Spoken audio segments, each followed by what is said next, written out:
Good evening, everybody. Thank you for joining us and welcome to this Bluetongue update webinar and Q&A session.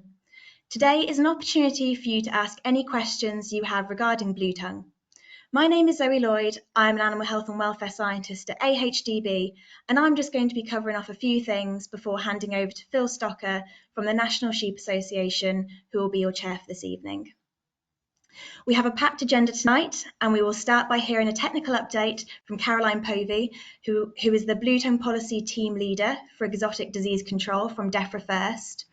And then we will move on to Neil Shand from the National Beef Association, who will present to us a case study on cattle fertility, before moving across to Will Stevenson, the Clinical Director from the Three Rivers and Chapelfield Farm Practice, who will talk us through his experiences as a vet. And then lastly, on to Jim Jack, who will provide us with a Scotland update before moving on to any questions at the end. Just to cover off a few housekeeping points before we get started. So this webinar is being recorded and the link will be circulated within 24 hours to those who have signed up. If you have any technical difficulties today, please know that the recording is being shared, so you will be able to watch it back if you can't listen to it live. It will also be uploaded onto YouTube, so you are able to share with anyone who might want to watch this webinar again.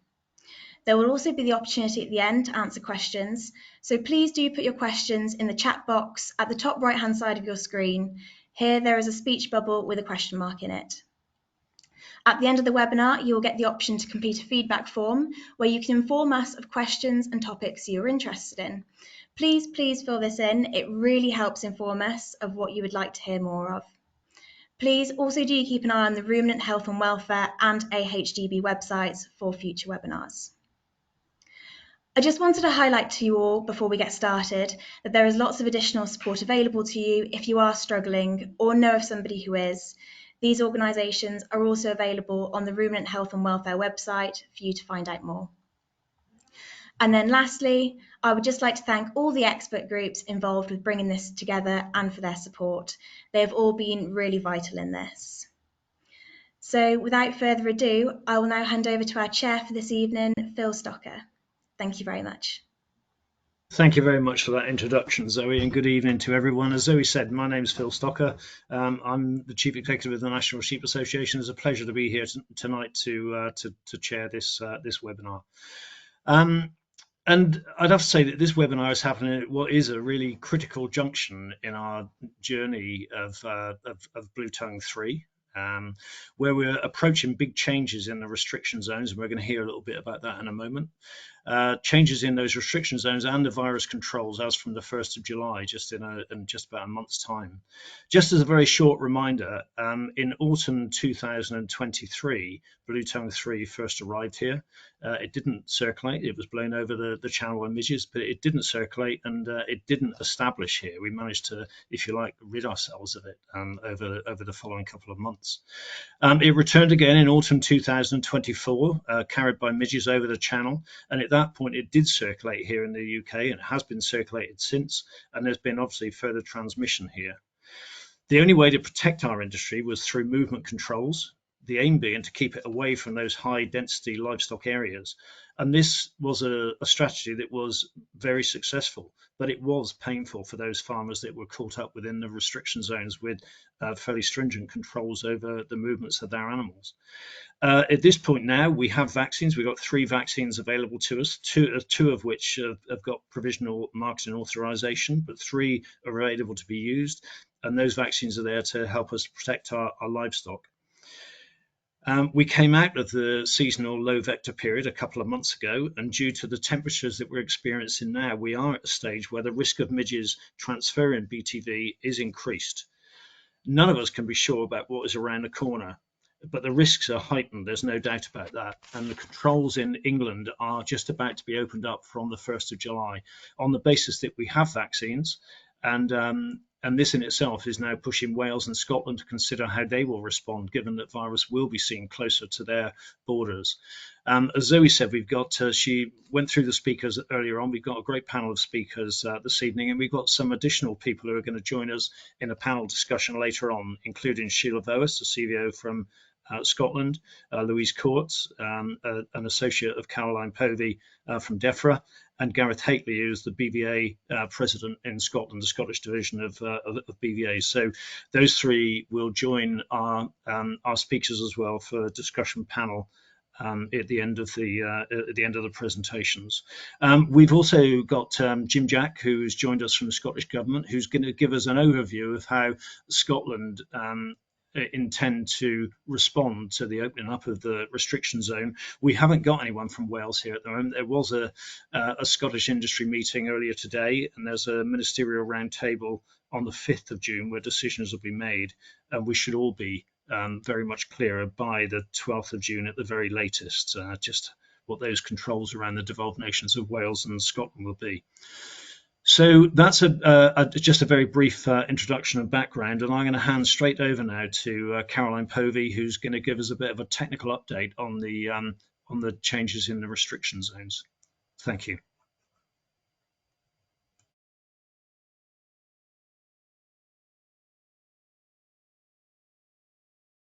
Hi, thanks very much, Phil. I'm just, that's right, hoping everyone can hear me now. I know there's a slight delay. So thanks everybody for your time today. I'm Caroline Povey and I work in Bluetongue policy for Defra, and I job share with Louise Courts, who, as Phil mentioned, will be joining later for the panel discussion. So today I'm going to talk through the key points of the upcoming change to Bluetongue policy in England, which was announced last week, and the background to that. I'll also touch on the current exemptions to pre-movement testing and which animals they apply to, and just touch also on the change to the validity period for pre-movement tests, which was agreed with Scottish and Welsh governments. We might not have time to respond today in this webinar to very specific technical queries that you might have about licenses or restrictions, but I will be happy to take questions away if they can't be answered today. And I should also say we do expect to be publishing further guidance on the things I'm going to talk about now in the coming weeks. So just bear with me one second and I'll bring up my slides.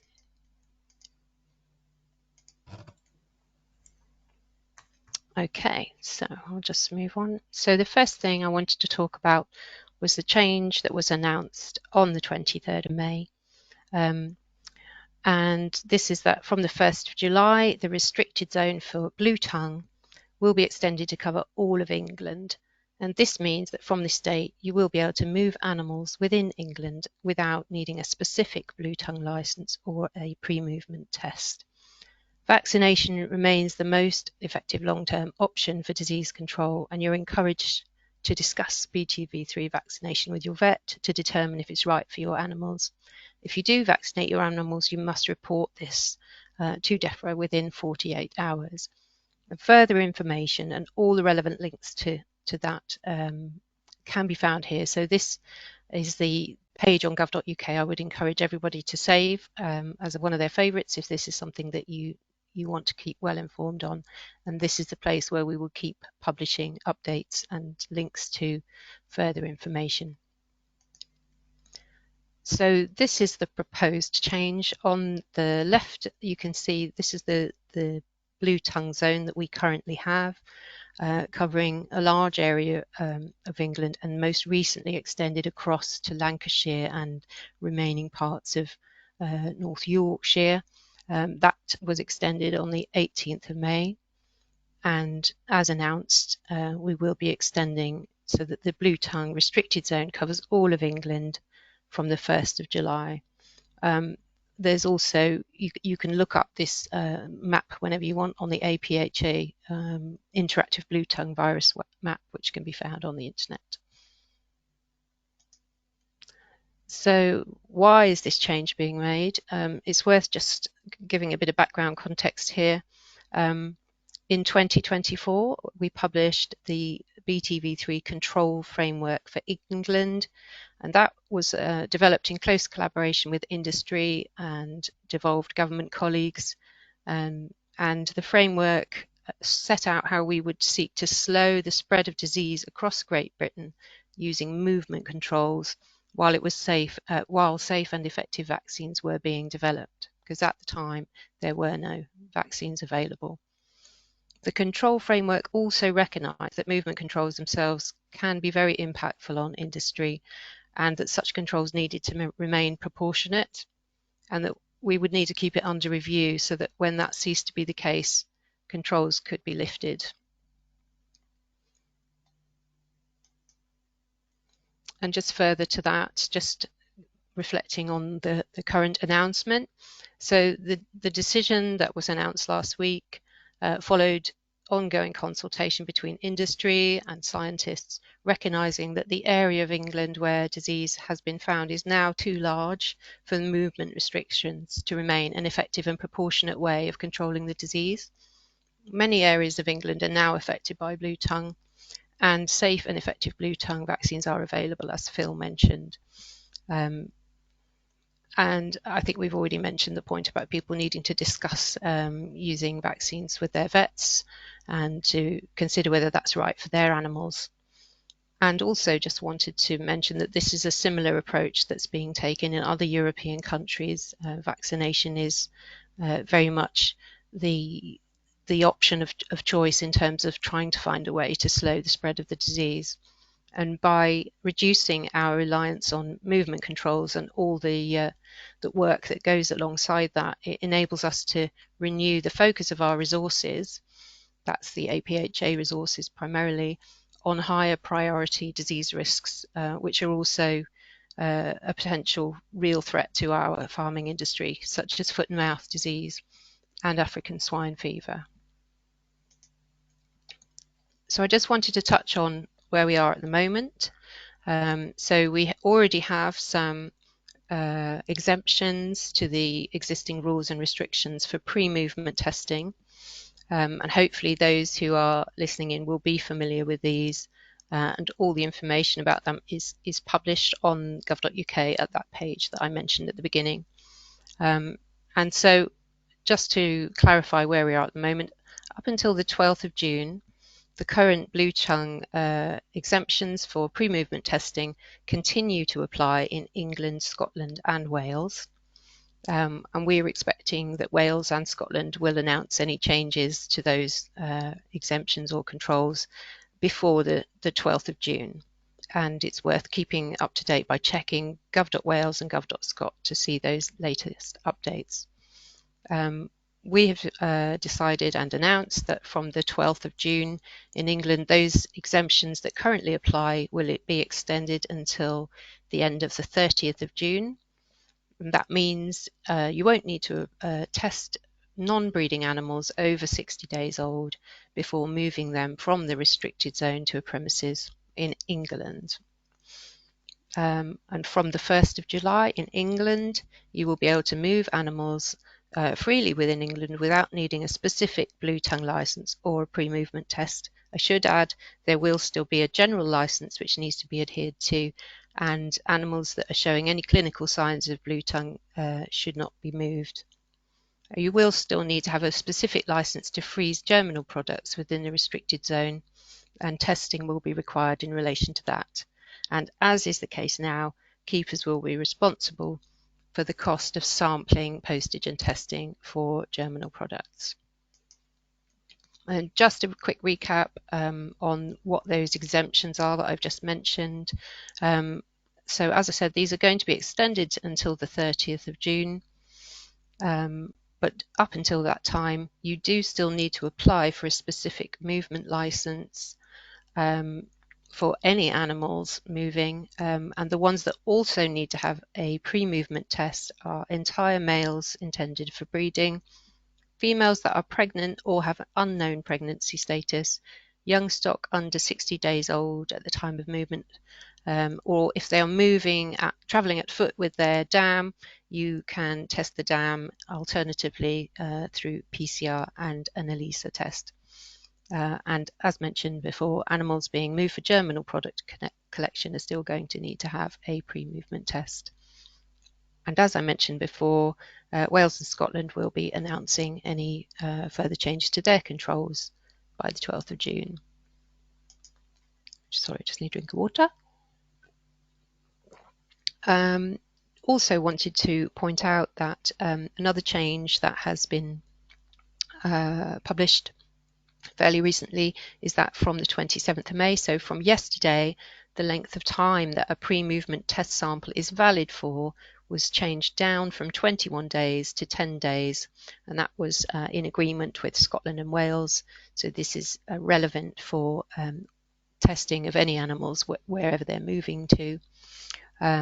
So you must time your sampling so that these samples are still valid on the planned move date. And as mentioned before, if there's any differences with that are relevant to animals moving to Scotland and Wales, that information will be available on those government websites.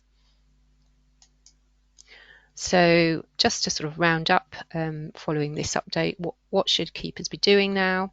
The real message we want to get across to people is that if you haven't yet vaccinated your livestock, we really urge you to speak to your private vet, see if this is the right approach for your animals, particularly if you're not currently in the restricted zone. Also urge people to keep abreast with any further updates on gov.uk. As I said, these will be on the Bluetongue News Information and Guidance for Livestock Keepers page, and we will keep updating that if there's any further information that we need to give people. If you keep animals in England and you're routinely moving them into Scotland and Wales, please also check their websites to see if there are licenses that you might need and whether or not you will need to organise and pay for a pre-movement test. And just finally, I just wanted to reiterate that Bluetongue continues to be a disease that must be reported. It is a notifiable disease, and if you do suspect Bluetongue in any of your animals, you must report it immediately, and here are the different contact details for doing that reporting. And we really want to reiterate that this is still something that people are required to do. Okay, I think that's the end of the information that I was going to share today. Thanks, Caroline. That's excellent. And what we're going to do is to go through all the presentations, and then we'll deal with the questions afterwards. So we'll move straight on to Neil Shand, CEO of the National Beef Association. We've alarmingly seen a high number of cases of abnormalities and abortions in cattle over this winter and early spring period. And Neil is now going to give us an update on a case study that he's been closely involved in. So over to you, Neil. Thanks, Phil. As Phil said, I'm CEO of the National Beef Association. And before I start, I think I'd probably just like to highlight that some of us that have been involved in the core group have been talking about Bluetongue since early October 2023. And it might be some of this information you received tonight is new to some, but it's been part of core group discussions and Defra's disease control team for quite some time, and I think it is important to remember that. So at the back end of last year, we started to hear some pretty harrowing stories of scanning rates in the eastern counties, predominantly Norfolk, Suffolk, and then moving up into Lincolnshire. We heard empty cow rates of 25 to 40% being quite normal, and in a lot of these cases, but admittedly not all, there have been no signs of any disease challenge on these suckler cows. So, this case study, is purely about suckler cows in particular one herd. But one or two practices and independent scanners were telling us they were finding quite a lot of empty cows. So roll over then into January this year, and I had a phone call from a farmer in Suffolk who was suffering just a horrendous calving period. And we went back to the start of his, let's say, Bluetongue journey. When he scanned his cows in October 2024, out of 97 cows, there was 19 empty, which is a rate that he'd never experienced in his farming life. Subsequently, after scanning and pre-calving, another 4 cows were identified empty. So basically 25% of his herd at that point was not carrying a calf. As he moved closer to calving, he started to hear a few early abortions. and these carcasses were sent to APHA, but for one reason or another, Bluetongue wasn't pursued in the first couple of cases. As it got more serious, Bluetongue was tested for and subsequently found in several carcasses. Once this farmer started the main calving window, he then had dead calves as a subsequence of Bluetongue, and probably one of his biggest problems was non-viable calves. So calves that were born and we didn't know, or nobody probably knew till started digging a little bit further, that there was serious neurological issues. They had either not a full brain, half a brain, or in some cases no brain at all, and they were completely non-viable. They could feed, which didn't really help the situation in some cases, but they were just no use when they were turned outside. They couldn't stay in contact with dams, etc. So as far as I'm aware, all of these were humanely destroyed. And this one farm from 97 cows has 48 viable calves at the end of calving season. And it's quite a horrific situation. And he, along with his vet, who you will hear from in a minute, we organised an open meeting in Suffolk and pulled a lot of local suckler farms together, and we heard of similar cases, perhaps not as dramatic as this individual farm, but several people who had experienced a lot of empty cows, early abortion, calves that didn't take a breath but seemed to be born, at time, and also non-viable calves, and also calves that we called them stargazing. They stood with their heads right back, just continually looking upwards. That led APHA to do some more detailed studies in the local area and further up Lincolnshire and also into Cambridgeshire. And I think in total there was 25 or 26 calves identified with acute neurological issues, and all tested positive for Bluetongue. And none of them tested positive for Schmallenberg. And I think that's important because there was perhaps an assumption that it was one disease and not the other.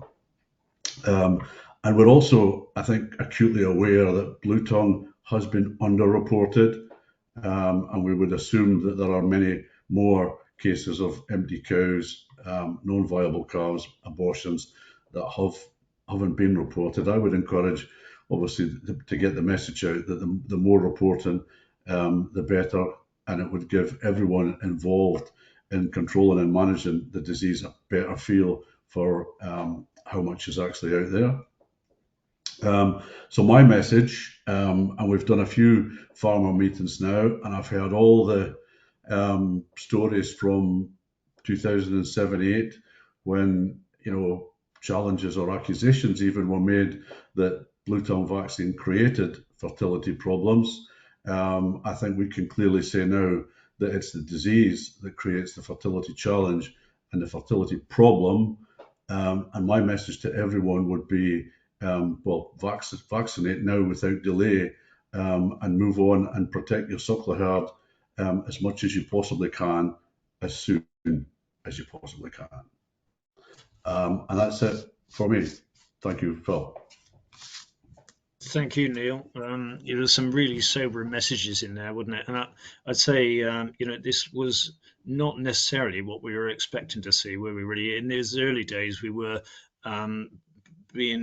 it was being suggested, I guess, that cattle could be more of a carrier, and we were going to see more serious symptoms in sheep. But what I would suggest is that you've not been through a full cycle yet, and I think this summer next autumn will take us through that full cycle, which is what I said earlier about us not quite knowing what's around the corner and the need to maybe protect our animals in any way we can through vaccination. But I'm going to pass over to Will Stevenson for a moment. As Neil said, Will was one of the vets that was dealing with the case that Neil was just talking about, and Will is over there right in East Anglia, right in the centre of the area that was initially hit. And Will, just give us a few of your experiences. Thank you.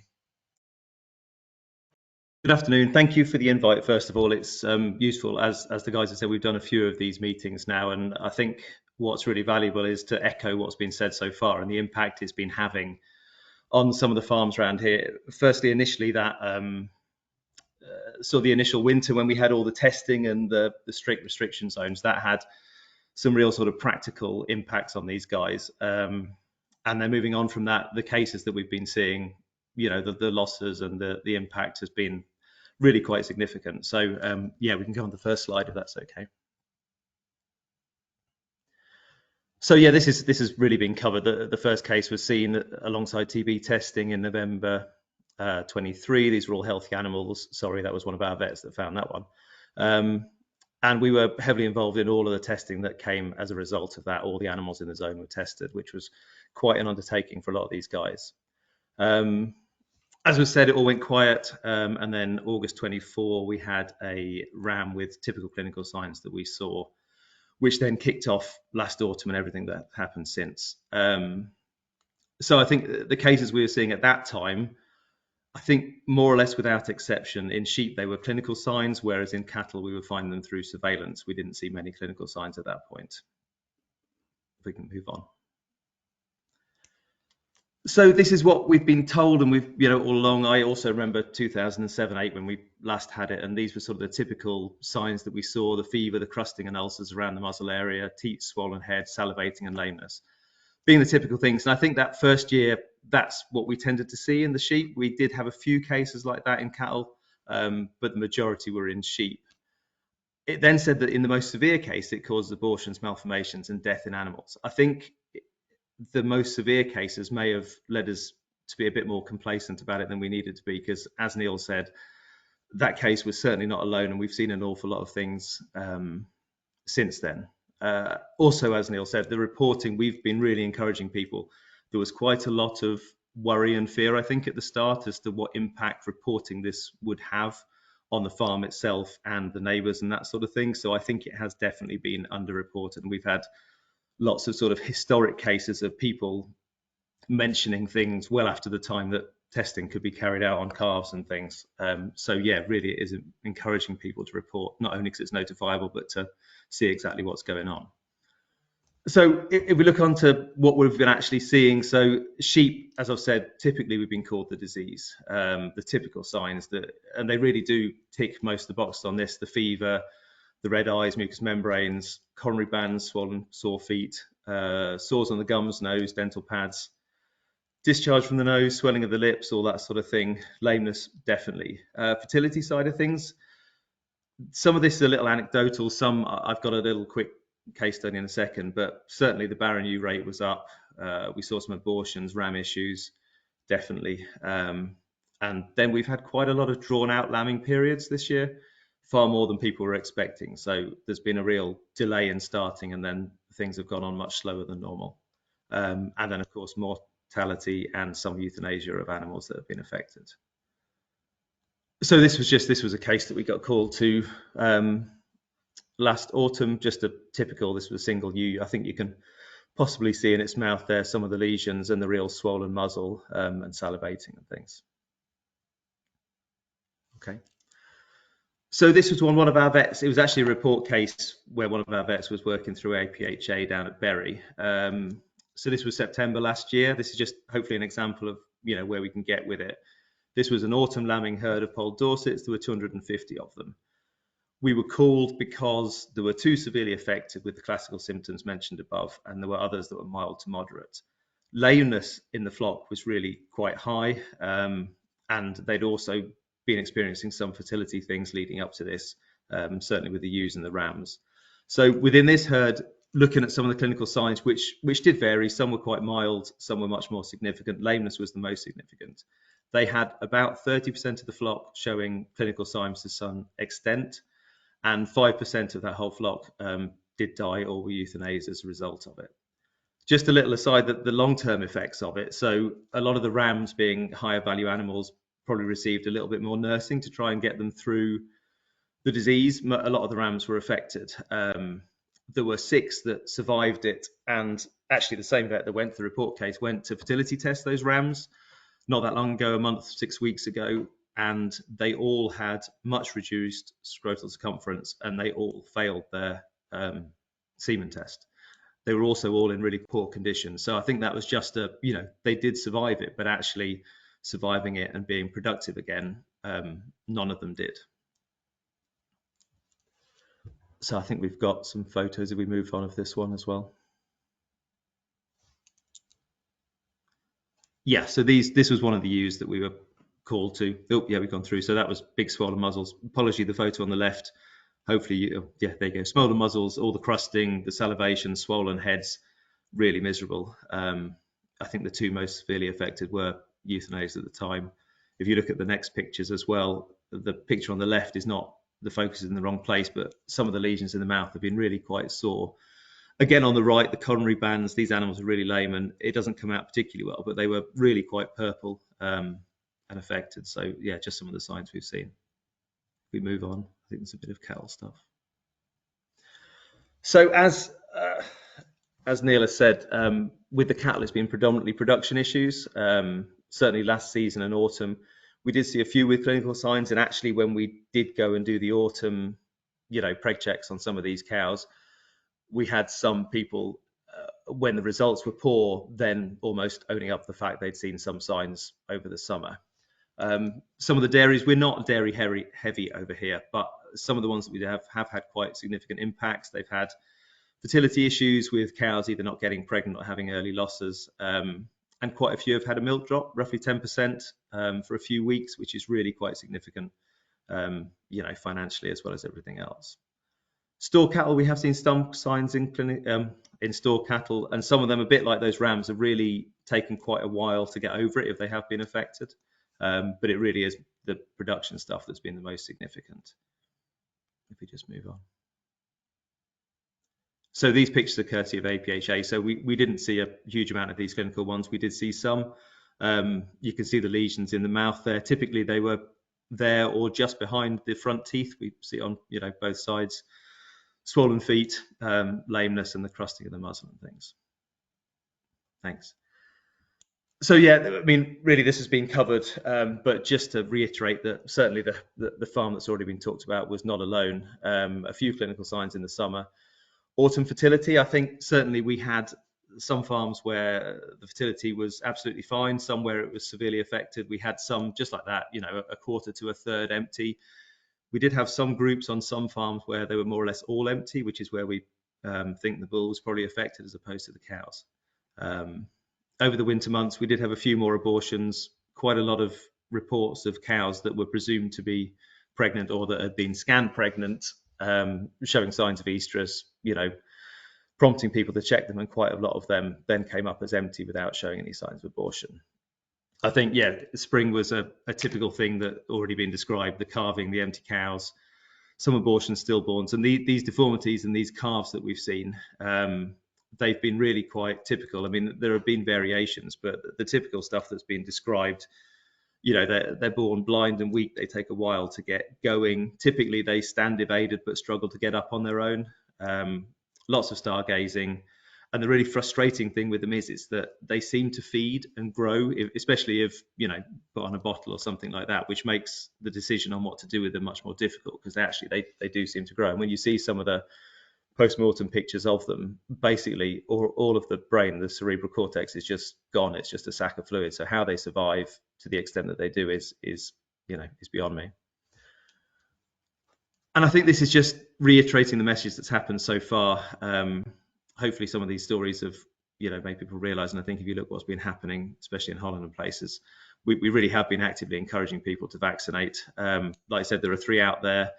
There's lots of research coming over from Europe on efficacy of the vaccines and what might be the most appropriate and how many doses might be used.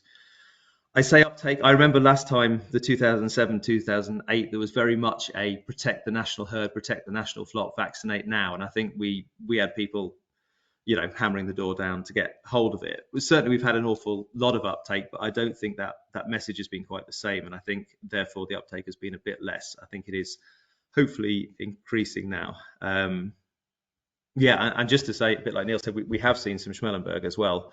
I suppose the two go hand in hand. So it is also worth the reporting, if only to differentiate it from Schmellenberg virus.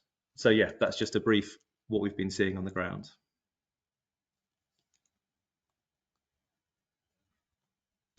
Thank you very much, Will. That was really, really useful contribution, so thanks for that.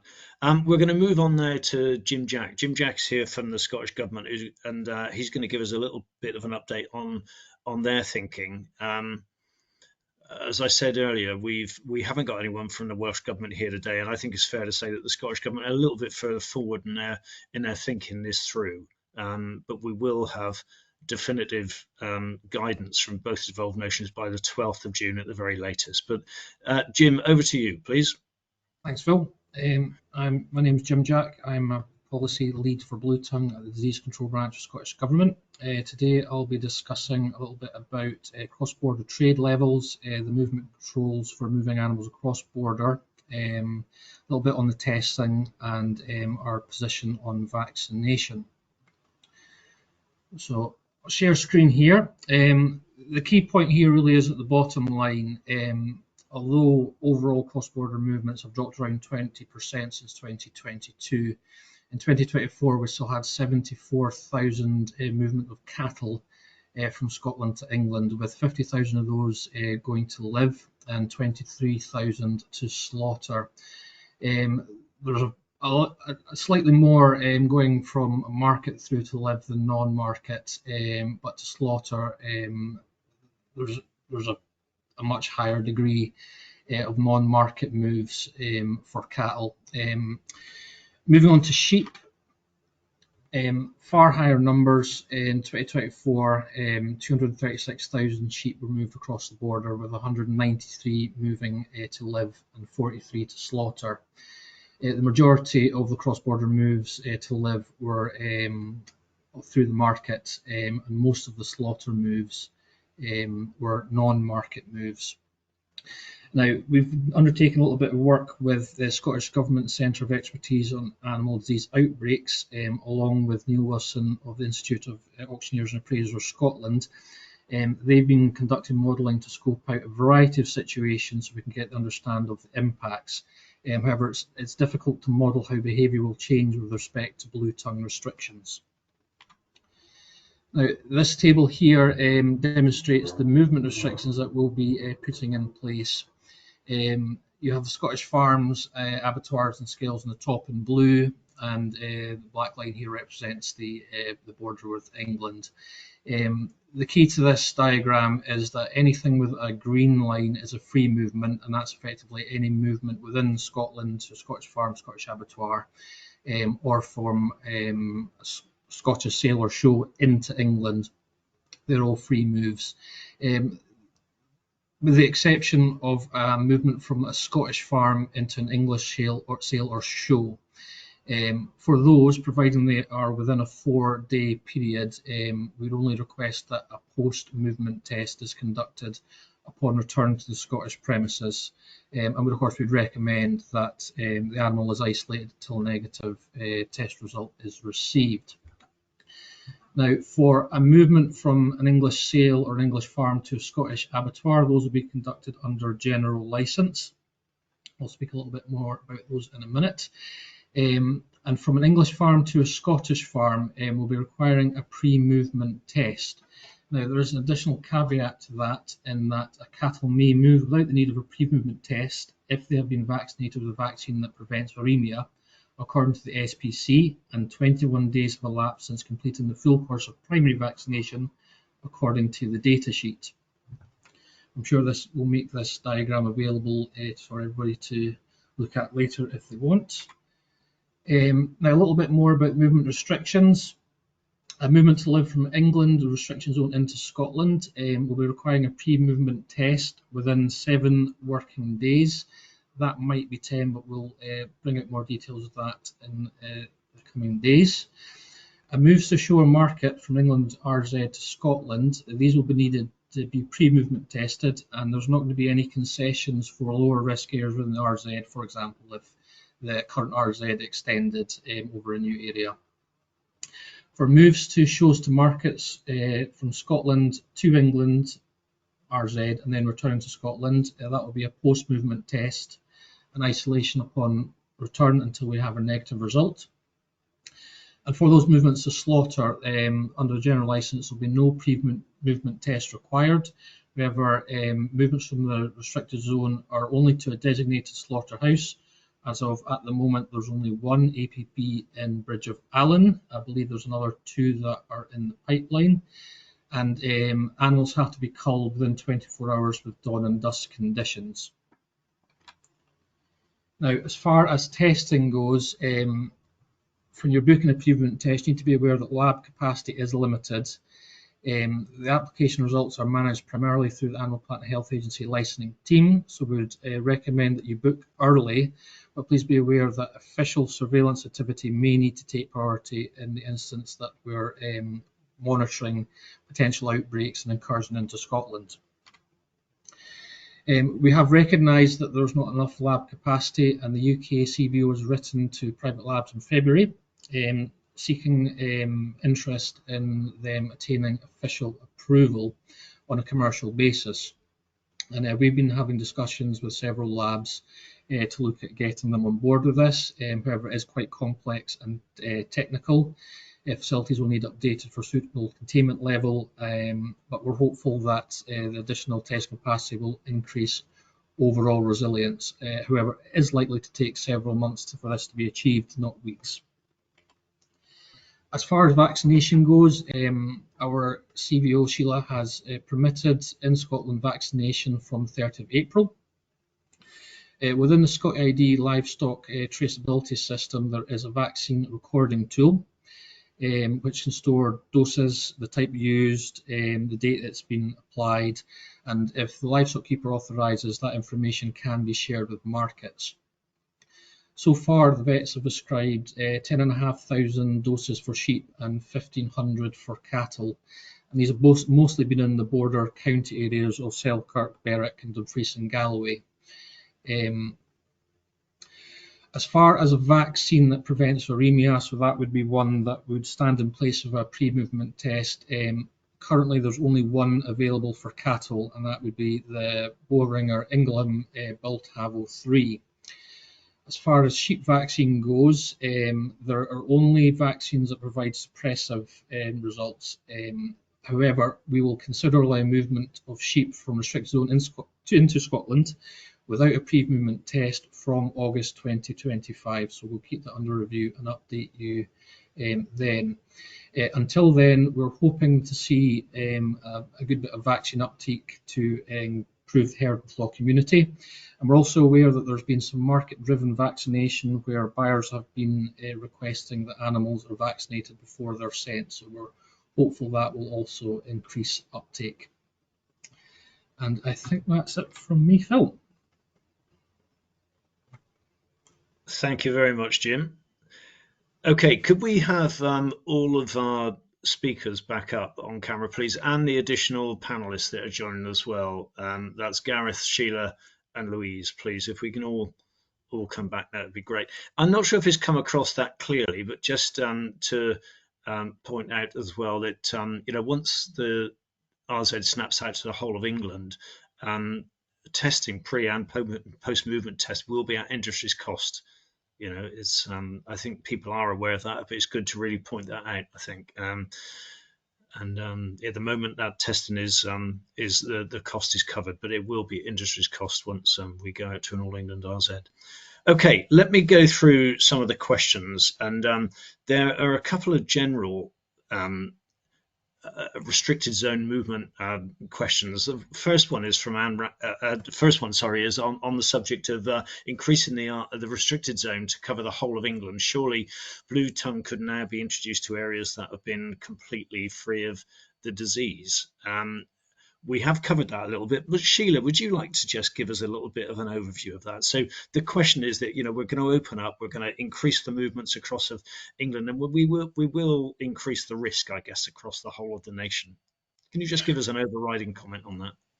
Absolutely. And yes, the questioner is right. Opening up to the whole of England means that the whole of England will be at risk.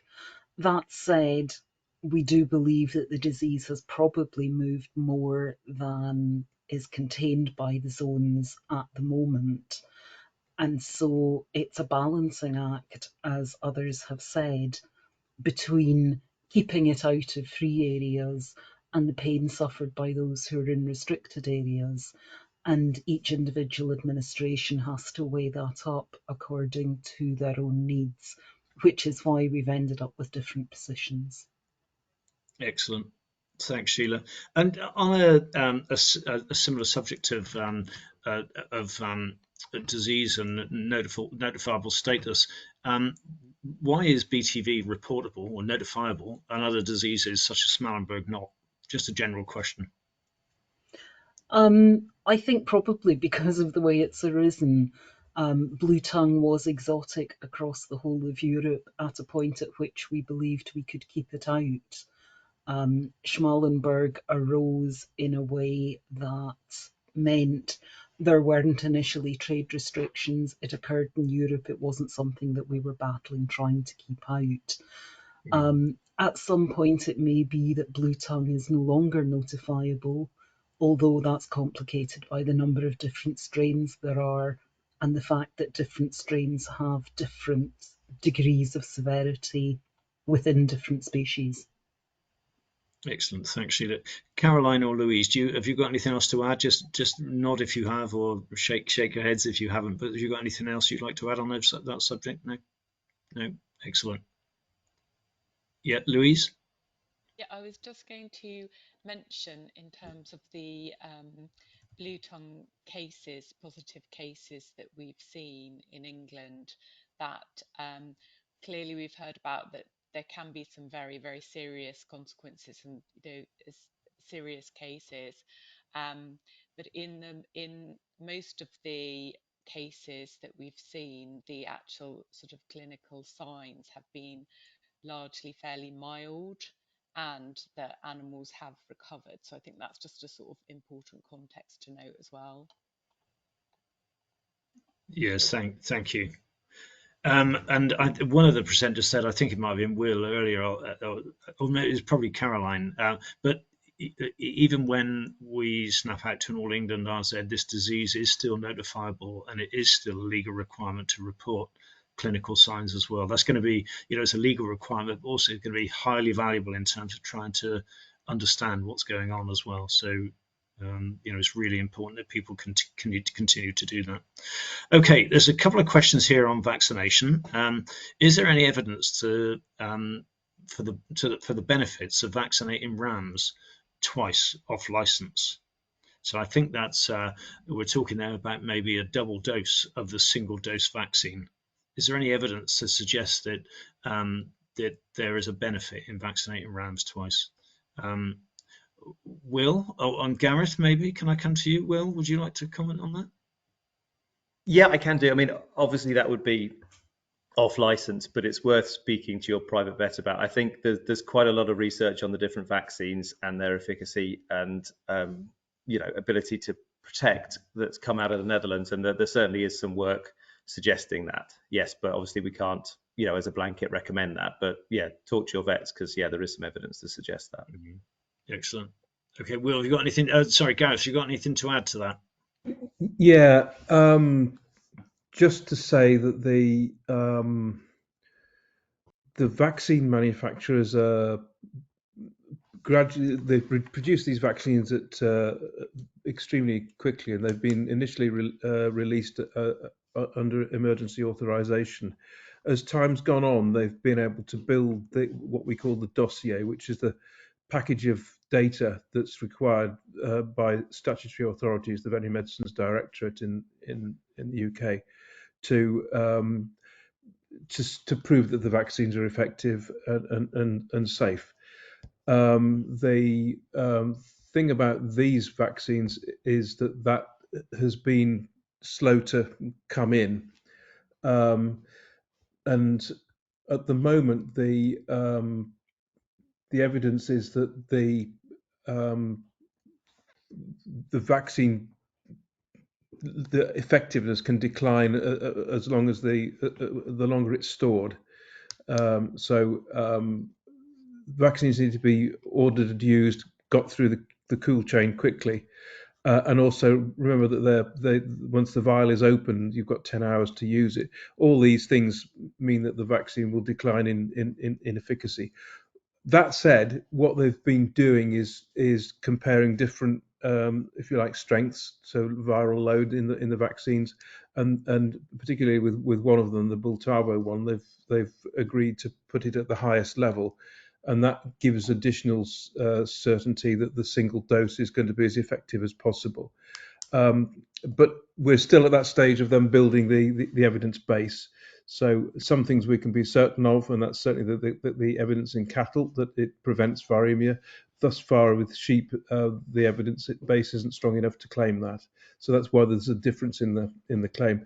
And as Will said, it may be effective. We just don't know because it's off data. Thanks, Gareth. That's helpful. And Jim, does that relate to the one of the last points you made about the potential for sheep to be able to move from August, vaccinated sheep, to move in the same way as cattle into Scotland? I think I'll pass to Sheila for this one. Yeah, of course. Yeah. Nicely dodged, Jim. That was very neatly deflected, Jim. Well done. It Sheila. was, wasn't it? Yes, we'll keep the policy under review as more information emerges about the vaccine, and indeed more information emerges about the way that the disease spreads in livestock dense areas. Then we may change what we're requiring. As I said earlier, though, there's also the point that at some point over the next year, 18 months, 5 years, the cost of dealing with the disease will be worse than the cost of living with the disease. And so we also need to weigh up those different aspects to make sure that what we're doing, and here I'm talking for Scotland, is right for Team Scotland, not for certain individuals or certain sectors, because the trigger point, the point at which the pain becomes unbearable will be different for different sectors, and we need to try to weigh it up. So I can't give you a definitive answer other than we're going to keep it under review with a whole range of things coming into the equation, another of which is how many of the stock in Scotland have been vaccinated and are thereby as protected as they can be. Thanks, Sheila. I mean, it's a really difficult situation because people want to know and have clear details on what the decisions in the case are going to be, but we also need flexibility, don't we? Particularly in an area where we don't fully understand what's going on. Yeah, and if you want certainty, then the answer is no. Yeah, that's absolutely the only certain answer we can give. Yeah. What we can say is no, but. Yeah. Thanks, Sheila. There's another question here on vaccine. As the vaccine is not a marker vaccine, will this affect the export of semen or embryos or live animals in the future? As a pedigree cattle breeder, this is my worry, as once vaccinated, there is no going back. And there's a linkage here with the reporting and the reporting that all our nations are undertaking in terms of the identification of the animals that have been vaccinated.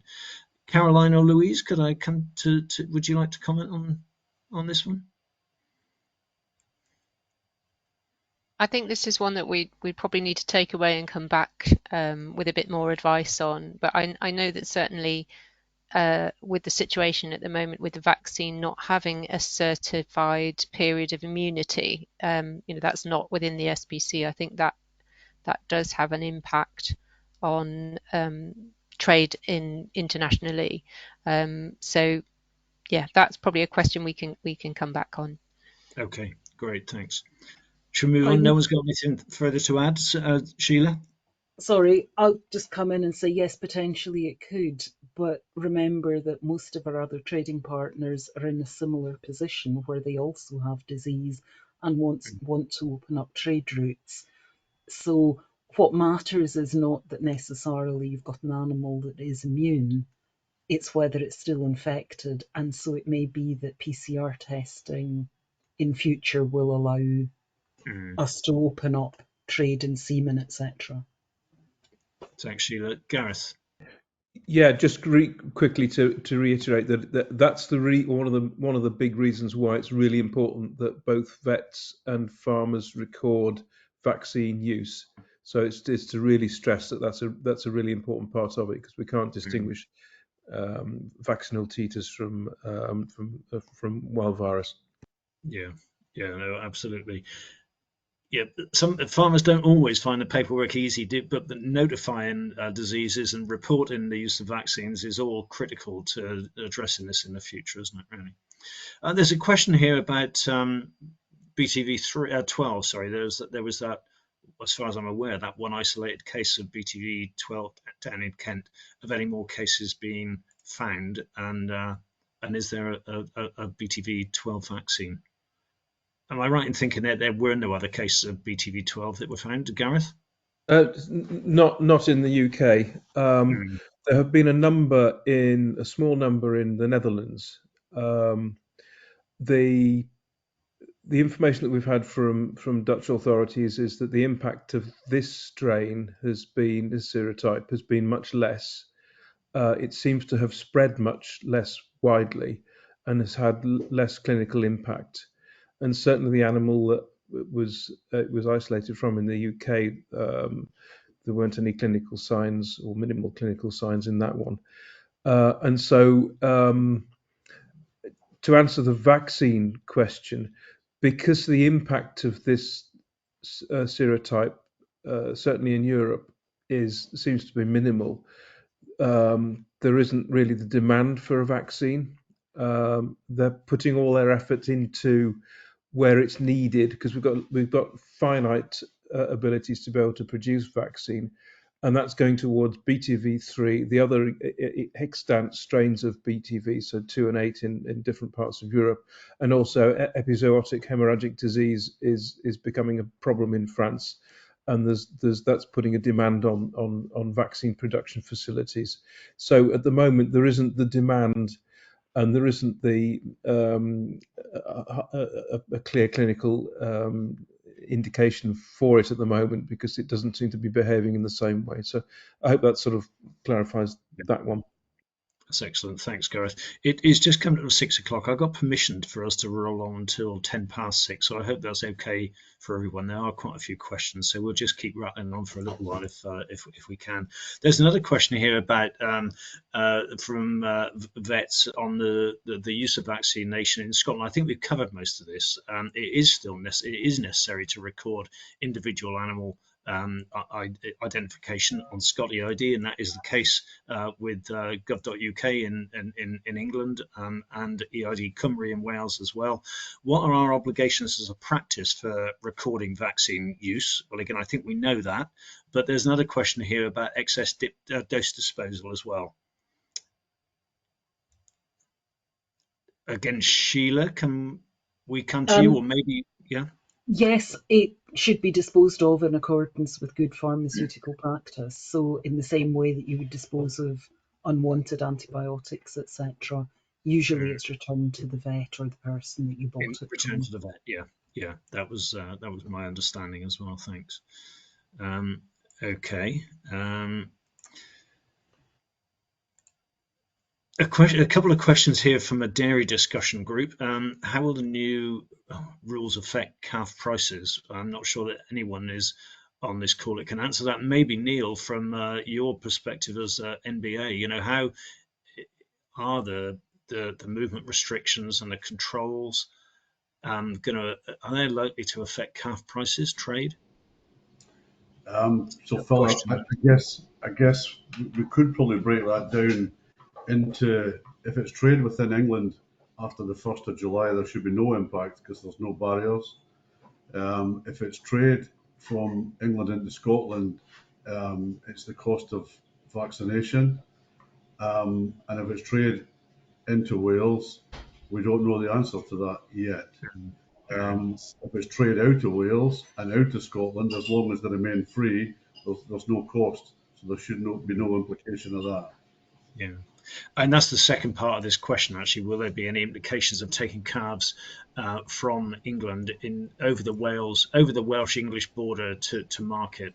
Well, there absolutely will be if Wales don't become part of the RZ. Any animals coming from England are going to need to be tested to go into Wales, and any animals coming out of Wales into a market in England and then returning back into Wales. At the moment, the way things stand, will have to be tested as well. But as we know, Wales are still discussing this, and we'll have a decision by the 12th of June. Okay, back onto vaccination again. Is whole flock and herd vaccination what is being advised, or high risk stock only, e.g. breeding animals? It'd be good to have some veterinary input on this one as well, I would have thought. Will, would you like to go first? Yeah, can do. So it's like you say, it's been sort of down to the individual farm.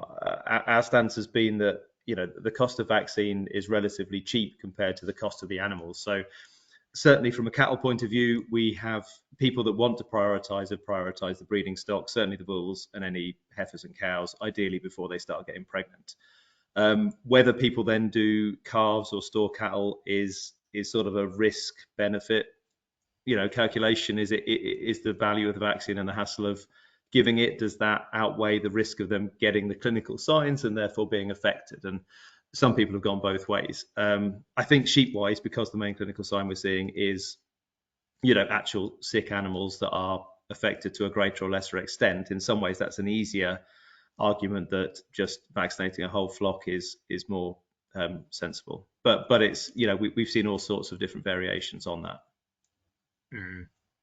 Is there anyone else that wants to come in on that at all? Gareth, please. Yeah, sorry, yeah, just a couple of comments. I mean, firstly, just to be aware that on the Ruminant Health and Welfare site, there are disease cost calculators, and there's a vaccine decision tool, so that there are tools there for you to help work through the decision process between vets and farmers. The one point I wanted to make was that the way Bluetongue works is that generally, and this is in the broadest picture of the way the disease behaves, is that sheep tend to get more clinical signs, but cattle are the amplifiers of the disease. They tend to be, they're more readily bitten, they're bigger, they produce a lot more carbon dioxide, which is what attracts the midge to the cattle, and they're virus factories. So you may want to bear that in mind in terms of if you've got like a multi-operation, you want to protect certain groups of stock. Don't forget to do cattle if you've got cattle on the farm. Also think about the timing of when vaccination is done to maximize the benefit for breeding purposes. So obviously do it pre-tupping, do it pre-service periods. Thanks, Gareth. I'm jumping around a little bit with questions here now, but I think this is a really important one that as we snap out to an all England RZ, is important that people know. I think what restrictions are imposed on herds and flocks where the disease is confirmed. I mean, think about from now on, what will the restrictions be? It's a really important one, this one too, isn't it? Because we want people to notify on suspicion of symptoms. Caroline and Louise, I think that's probably one for you. Yeah, I think what we can say on that at the moment is that there's still quite a lot of discussion happening on that point, so that there will be updated guidance available before we get to the 1st of July. And we also want to take account of decisions that are made within Scotland and Wales as well, about how they are going to progress with policy. Although clearly Scotland have already shared their intentions, but we're also interested to know what the Welsh government will be doing. But certainly, I mean, at the moment, the current way that cases are managed right now will continue up until the 1st of July. But if there's any changes, then we will make sure that that's communicated. Okay, thank you. The question about what's happening more widely, really, what's happening on the continent in countries where they've seen BTV3 for a few years now. Are they seeing further outbreaks this year, or has their vaccination strategy been a success and reducing the level of incidence? Does anyone have any knowledge on that?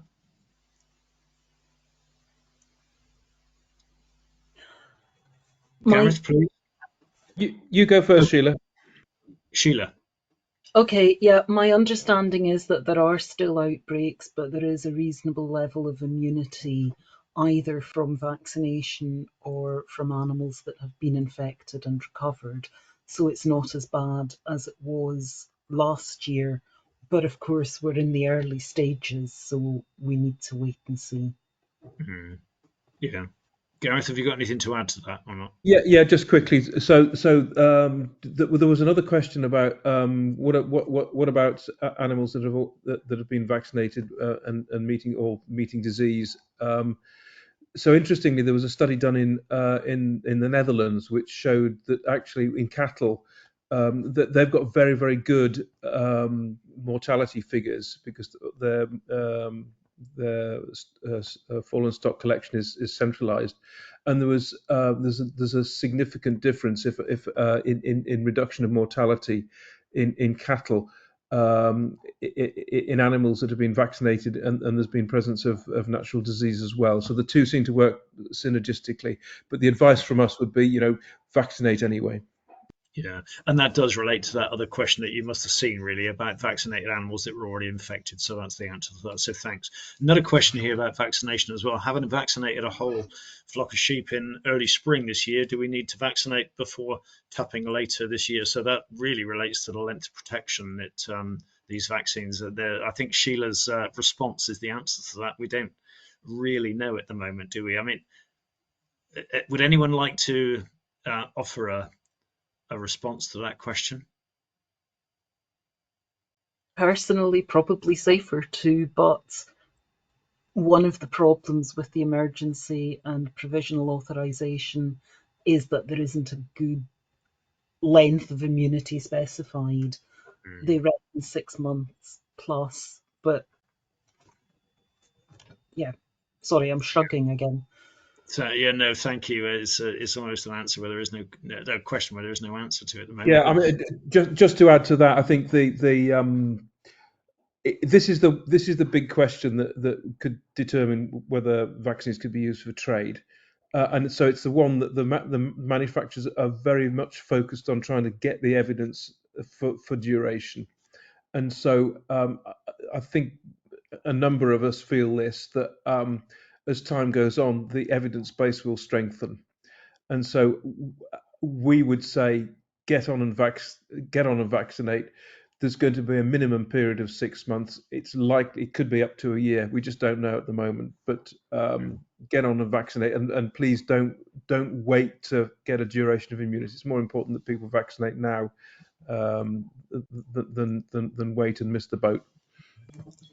There was a question, I can't see it at the moment, but there was a question here as well about vaccine supplies, and I think it would be good just for us to mention that.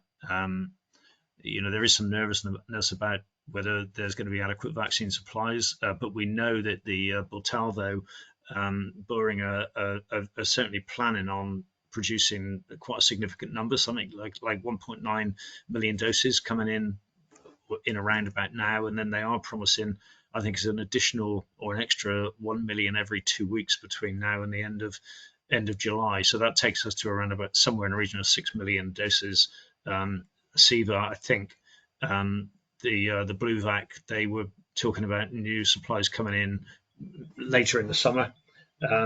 So again, there will be supplies coming in there again. But I think one of the big messages coming through all of this is really that farmers should be talking to their vets, and there should be future orders put in, or a commitment to order, and as early as possible as well. The more confidence they get, I guess, that the vaccine manufacturers have got to produce vaccines, the more likelihood that we've got of those vaccine supplies coming into the UK.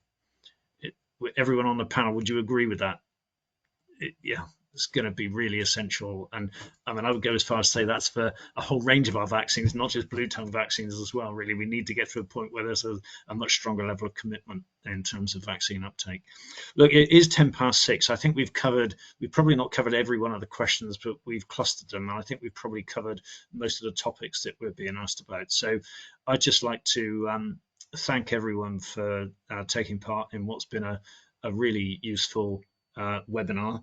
There's a few key messages for me that have come through from this. One is the need to vaccinate. It's absolutely critical that people do assess their risk, have that discussion with the vet, and err on the side of vaccination if you possibly can. The continuation of reporting what is a notifiable disease, I think that is essential that we do that. Otherwise, we're going to lose track of what's going on. Testing is going to be a difficult one, but again, as Jim said, the opening up of potential new labs for testing could change the cost structure for testing in the future, and there will be people certainly with high value stock that do want to, and people that are receiving high value stock as well, that will want testing to continue, I would imagine. And then really just to repeat what Gareth said on a couple of occasions about keeping an eye on that ruminant health and welfare website. There's some great information there, so please keep an eye on the website for updates and for information about future webinars as well. So thank you very much, everyone, and enjoy the rest of your evening. Bye-bye.